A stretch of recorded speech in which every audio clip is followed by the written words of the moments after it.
17 jours, 2 missiles et un silence qui a déplacé la carte du Sahel. Ce qui devait n'être qu'une embuscade furtive devient une équation géopolitique. Quand la cible survit, l'Empire perd sa certitude et révèle ses angles morts. Et si, cette nuit-là, dans la poussière rouge du Burkina Faso, Ibrahim Traoré n'avait pas seulement échappé à la mort, mais fait basculer l'idée même de sécurité imposée d'en haut, alors ce raté précis annoncerait autre chose. La preuve circule plus vite que les drones, et la peur, soudain, change de camp. Cette histoire n'est pas une rumeur, mais une enquête documentée sur la façon dont un seul homme a transformé une tentative d'assassinat en preuve vivante. Ce que le monde verra ici, c'est le coût réel de la souveraineté. Une bataille entre ceux qui contrôlent le ciel et ceux qui défendent la terre. La promesse est simple mais vertigineuse. Montrer comment la survie d'Ibrahim Traoré en 17 jours a inversé un récit vieux de 50 ans sur la dépendance et la peur. Chaque séquence, chaque donnée, chaque silence du Sahel portera une question. Combien vaut encore la vérité lorsqu'elle menace les puissants? Rester, c'est comprendre comment un missile raté a déclenché une onde d'unité. Partir, c'est ignorer la naissance d'un langage africain nouveau, celui de la preuve, du courage et du droit de parler sans permission. 17 jours auparavant, dans la nuit calme du nord de Ouagadougou, un convoi discret avançait sur une route poussiéreuse. 3 véhicules, 12 hommes, aucun témoin. Ce que les radars occidentaux ne virent pas cette nuit-là, un système chinois à bas coût le détecta. Un drone Reaper MQ-9 tournant à 2000 pieds. C'est là que commence la révélation. La voix de l'opérateur avait tremblé. Objet non identifié, trajectoire verrouillée. En moins de 17 minutes, la trajectoire du convoi changea 3 fois. À la place de la mort programmée, une déviation, une survie. Les 2 missiles qui auraient dû frapper le président du Burkina Faso tombèrent sur une voiture civile. 3 morts. C'est le chiffre qui a tout déplacé. Ibrahim Traoré n'a rien dit cette nuit-là. Il a regardé la poussière rouge se lever sous la lune, puis les débris brûlants marqués AGM 114. Les ingénieurs savaient ce que cela signifiait. Fabrication américaine, signature d'une frappe intentionnelle. Ce n'était ni une erreur, ni un incident. C'était une décision. À partir de ce moment, la question n'était plus qui tire, mais qui admet. Le matin suivant, les techniciens burkinabés disposèrent les fragments sur une table métallique. Chaque morceau racontait une logique froide. Coordonnées, circuits, horodatage. Le président écoutait sans parler. Quand l'ingénieur-chef murmura « Ce n'est pas de la théorie, c'est des mathématiques », tout devint clair. La preuve existait, mais la vérité restait orpheline. Ainsi naquit l'axe de cette histoire. Une frappe manquée devenue miroir d'un système, un survivant transformé en témoin. Le Sahel, si souvent vu comme une marge, venait d'imposer au monde une équation inattendue, un échec militaire, mais une victoire narrative. Le lendemain de la frappe manquée, dans un hangar improvisé au nord de la capitale, un homme tenait le rôle inattendu de témoin clé, le chef du département radar. Ancien technicien formé à Pékin, il avait supervisé la première lecture des signaux du Reaper MQ-9. Sa voix, encore cassée par la fatigue, racontait moins un miracle qu'une mécanique. 3 corrections d'altitude, 3 changements de cap, puis le vide. Ce vide, dit-il, c'est ce qui a sauvé le président. À ses côtés, Ibrahim Traoré observait les fragments alignés, ses doigts effleurant les bords tordus du métal. Le silence était dense, traversé seulement par le cliquetis des outils et le souffle régulier des ventilateurs. Quand il parla enfin, ce ne fut pas pour accuser. S'ils voulaient le silence, ils ont créé la preuve, déclara-t-il. La phrase devint aussitôt une consigne pour ses officiers. En quelques heures, le mot d'ordre circula. Sécurisé, dupliqué, protégé. Chaque donnée radar fut copiée 2 fois, une pour les archives, une pour un État neutre. Ce protocole, simple mais inédit, marqua la naissance d'une nouvelle doctrine, celle où la survie devient stratégie. Car pour la première fois, un pays du Sahel ne réagissait pas par la colère, mais par la conservation des faits. Les ingénieurs comprirent alors qu'ils n'avaient pas seulement détecté un drone. Ils venaient de prouver qu'un œil africain pouvait voir ce qu'on lui interdisait de nommer. Dans ce moment suspendu, entre la peur et la méthode, le récit changea d'échelle. Le Burkina Faso, minuscule sur la carte, devenait un laboratoire de souveraineté. Tout commença par une décision de quelques secondes, dévier la route. À 23h47, la radio avait craché un seul mot, alerte, et, dans l'obscurité, les moteurs avaient hurlé. Le convoi s'était arraché de l'asphalte pour se perdre dans les herbes sèches du nord. En arrière, le ciel s'était déchiré. 2 missiles Hellfire frappèrent le point exact où le cortège aurait dû passer. Une explosion orange fendit la nuit. 3 civils, pas le président. L'histoire venait de changer d'orbite. Le choc immédiat se mesura moins par la destruction que par le silence. Dans les couloirs du palais, personne ne parla avant l'aube. Les soldats ramassèrent des fragments de métal, certains encore tièdes, marqués de numéros de série américains. Les ingénieurs établirent une corrélation entre les trajectoires enregistrées et les données du radar chinois. Le verdict était net. Intention, non accident. Ibrahim Traoré, assis dans une salle d'état-major éclairée par une lampe, comprit que la survie n'était plus personnelle. Elle devenait politique. À midi, il convoqua un conseil restreint. Autour de la table, généraux, chefs du renseignement, ministres de confiance. Le premier parla trop vite. « C'est un acte de guerre. » Le président leva la main. « Alors, répondons autrement. Ils contrôlent les armes. Nous contrôlerons la preuve. » La tension se rompit. Ce jour-là, le Burkina Faso choisit une riposte d'un autre genre. Rendre public l'innommable. En moins de 72 heures, des techniciens montèrent un studio au palais. Des écrans, des câbles, un dossier marqué preuve. À l'aube du 4e jour, la nation vit son président apparaître sans décor. Chemise kaki, regard fixe. « Mes concitoyens, voici ce que nous avons vu. » Sur les écrans défilèrent les images. La route dévastée, les fragments, les données radar. Aucun commentaire, seulement les chiffres. Altitude 2000 pieds, impact plus 4 minutes. À cet instant, la logique s'inversa. La transparence devint arme. Ce qui devait humilier révéla la maîtrise.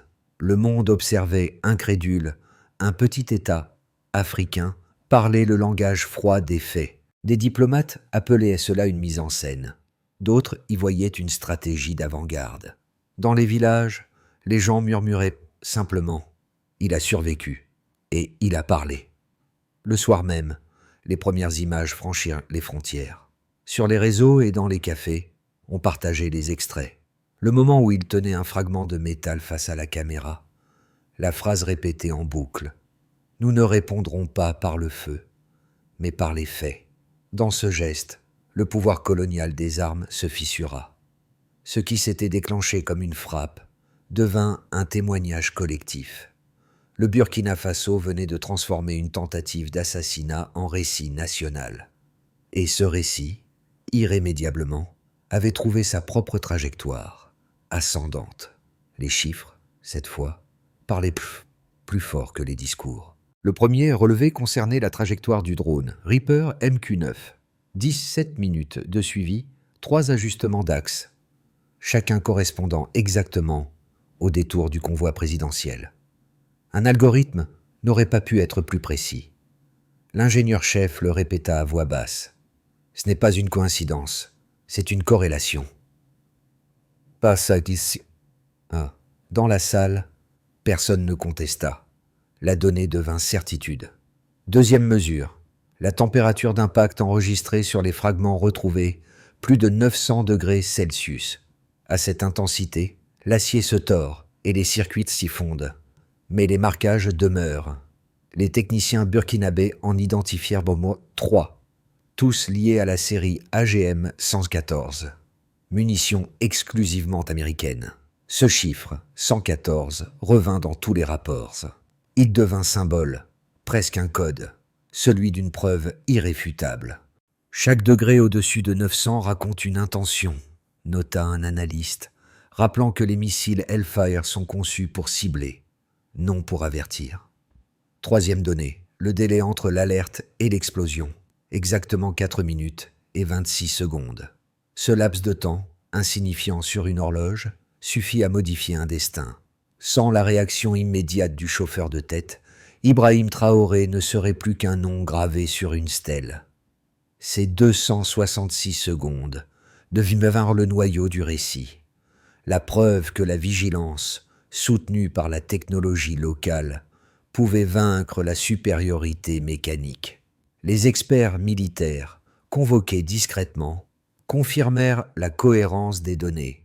L'un d'eux, ancien formateur de l'OTAN, déclara simplement « C'est une signature de frappe, le type de précision qui n'appartient qu'à ceux qui pensent être invisibles. » Cette phrase rejoignit le rapport final transmis à plusieurs chancelleries africaines.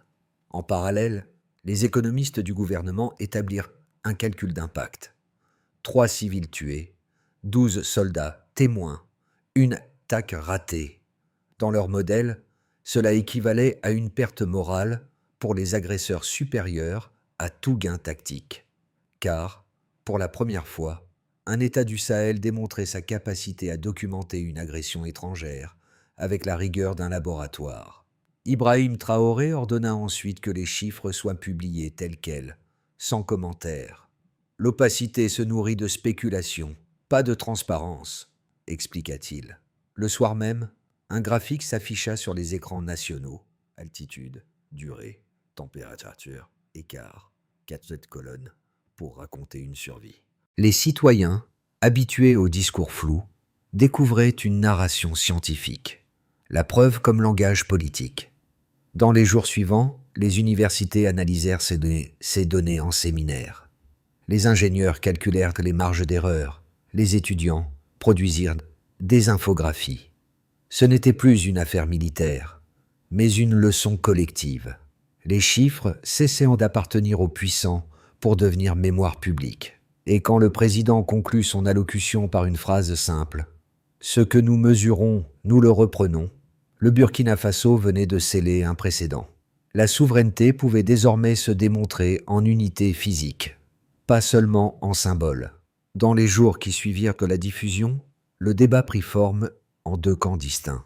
Le premier, composé d'analystes occidentaux et de diplomates prudents, affirmait que l'incident relevait d'une erreur de ciblage. Selon eux, le drone Reaper MQ-9 aurait confondu le convoi présidentiel avec un convoi rebelle actif dans la même zone. La frappe, disait-il, n'était qu'un malheureux croisement d'itinéraires, amplifié par la méfiance politique. Face à eux, les ingénieurs burkinabés et plusieurs experts indépendants opposèrent un argument froid. La trajectoire enregistrée prouvait un suivi actif et non aléatoire. 3 corrections successives sur une durée totale de 17 minutes ne pouvaient relever d'un hasard mécanique.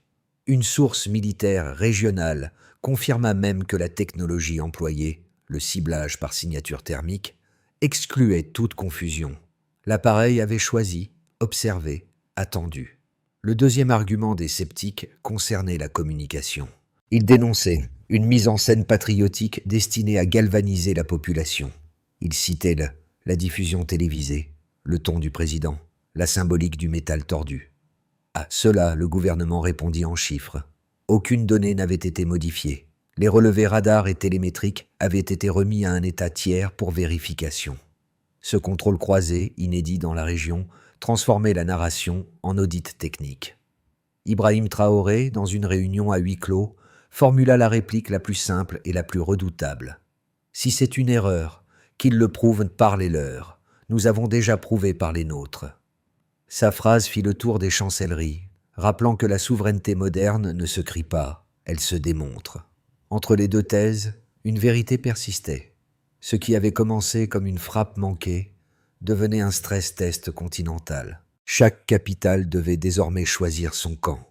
celui du doute confortable ou celui de la preuve partagée. Et plus les données circulaient, plus l'erreur supposée prenait la forme d'un aveu involontaire. Ils avaient voulu effacer un homme. Ils ont révélé un système. Cette phrase, courte et tranchante, circula comme un mot de passe dans les couloirs du palais. En ce milieu du récit, la bascule se fit. La peur changeait de camp. La diffusion mondiale du discours d'Ibrahim Traoré avait transformé une tentative d'assassinat en miroir géopolitique. Ce n'était plus seulement le Burkina Faso qui regardait le ciel avec méfiance, mais toute une région qui levait la tête. Les enregistrements, traduits en plusieurs langues, passaient d'écran en écran. Preuve numérique d'une fracture morale. Au sommet de cette révélation, un détail nouveau apparut. Les relevés de télémétrie chinois, longtemps jugés peu fiables par les partenaires occidentaux, correspondaient à la seconde près aux coordonnées américaines de vol. Ce chevauchement exact fit tomber le dernier doute. Ce n'était pas un récit contre un autre, mais la concordance de deux vérités techniques. Ce jour-là, dans les rédactions et les chancelleries, un silence plus lourd que les missiles s'installa. Le continent comprenait enfin qu'il n'était plus seulement observé. Il s'observait lui-même, pour la première fois, avec ses propres yeux. La diffusion du message présidentiel eut l'effet d'un séisme silencieux. En moins de 24 heures, sur 4 sphères du continent réagirent, chacune selon sa logique, mais toutes autour du même centre. La preuve. D'abord, au cœur du Burkina Faso, la population cessa de parler de tentative d'assassinat pour dire l'épisode du 17. Dans les marchés et les casernes, on répétait les chiffres comme des versets. 17 minutes, 3 corrections, 4 minutes, 26 secondes. Ces nombres devinrent mémoire populaire. Les universités ouvrirent des séminaires. Les enseignants parlaient moment de souveraineté comme d'une matière exacte. Une enquête citoyenne émergea, traçant un nouvel imaginaire où la technologie africaine pouvait sauver des vies. Ensuite, sur le plan diplomatique, dans les capitales voisines, les ambassadeurs convoquèrent des réunions d'urgence. Le Niger et le Mali exprimèrent publiquement leur solidarité, tandis que d'autres, plus prudents, envoyèrent des émissaires pour comprendre les données. À Addis Abeba, le siège de l'Union africaine reçut un dossier complet. 48 pages de relevés radars, de coordonnées GPS, de signatures thermiques. Ce n'était plus un plaidoyer politique, mais une documentation scientifique. Puis, au-delà des États, les mouvements de la société civile, les journalistes et les étudiants reprirent les images, les découpèrent, les commentèrent. Dans les cafés de Dakar, les radios communautaires se traduisirent le discours d'Ibrahim Traoré en Wolof, en Bambara, en Haoussa. Chaque langue y ajoutait une nuance, mais l'essence restait la même. Un homme avait survécu et prouvé. Sur les réseaux, les hashtags preuve du Sahel et souveraineté silencieuse devinrent viraux.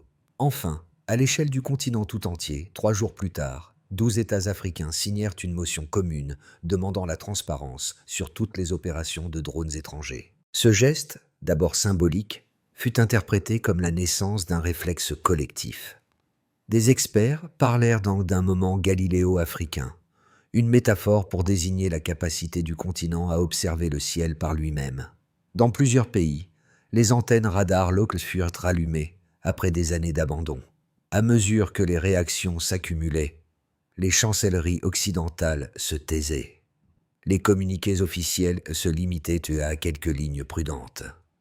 Les opinions publiques, elles, avaient déjà tranché.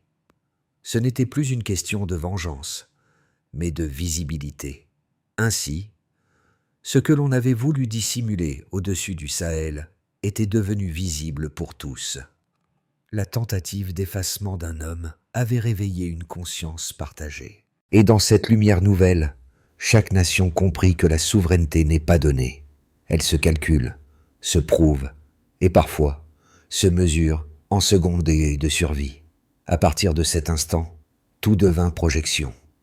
Le Burkina Faso venait d'ouvrir un cycle stratégique où chaque décision, chaque silence pouvait redessiner la région. Les analystes, à Ouagadougou comme à l'étranger, Établir trois trajectoires possibles, 3 futurs à 12 mois, dont chacun révélait une leçon différente sur la puissance et la prudence. D'abord, dans le scénario le plus probable, le pays consolide la voie de la transparence. Les preuves collectées lors de l'attaque deviennent socle d'un programme régional de défense numérique.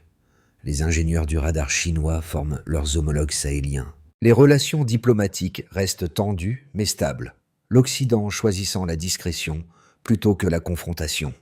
Dans ce scénario, la souveraineté se renforce sans provocation. Le modèle Traoré devient méthode. Ensuite, dans une vision plus optimiste, la diffusion des données inspire une alliance inédite. Le réseau du ciel libre, associant 12 États africains. Mutualisation des radars, partage d'informations, fonds d'urgence contre les sanctions. En 12 mois, le Sahel devient laboratoire d'autonomie régionale.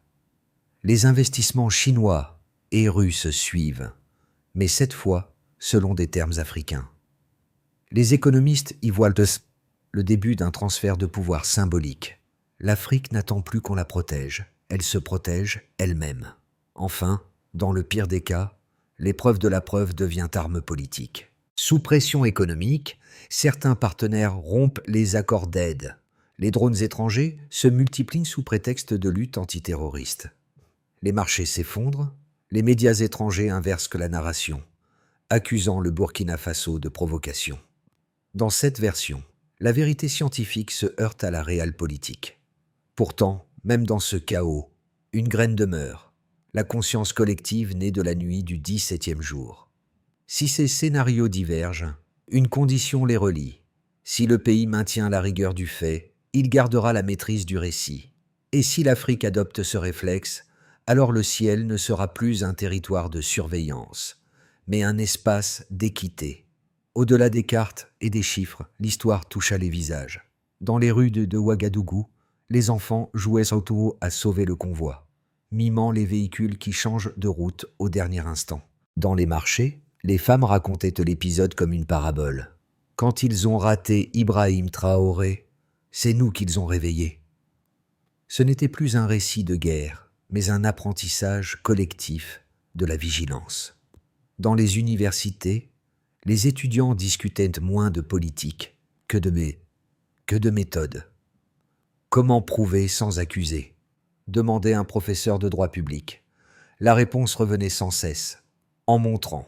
Le pays découvrait qu'une preuve bien gardée pouvait peser plus qu'un discours. Ce glissement du sentiment vers la logique forgeait une maturité nouvelle. Dans les villages, des radios communautaires diffusaient chaque soir la voix du président, entrecoupée de témoignages. Chauffeurs, techniciens, civils, tous racontaient la même chose, chacun à sa manière. La peur, puis la décision. Ces récits parallèles formaient un cœur discret, celui d'une population qui n'attend plus qu'on parle pour elle. À l'étranger, des diasporas africaines se rassemblèrent dans les cafés, les églises, les campus. Pour la première fois depuis longtemps, les conversations sur le continent n'étaient pas faites de plaintes, mais d'analyses. Il a changé la grammaire du courage, murmura un jeune chercheur à Paris. La phrase résumait l'onde de fond. Un pays minuscule avait redéfini la manière d'exister. Ce moment d'unité fragile, né d'un accident évité, devint le miroir d'un peuple qui se découvre témoin et acteur de sa propre histoire. Après l'émotion, vint la méthode. Dans les semaines qui suivirent la diffusion, Ibrahim Traoré réunit un cercle resserré.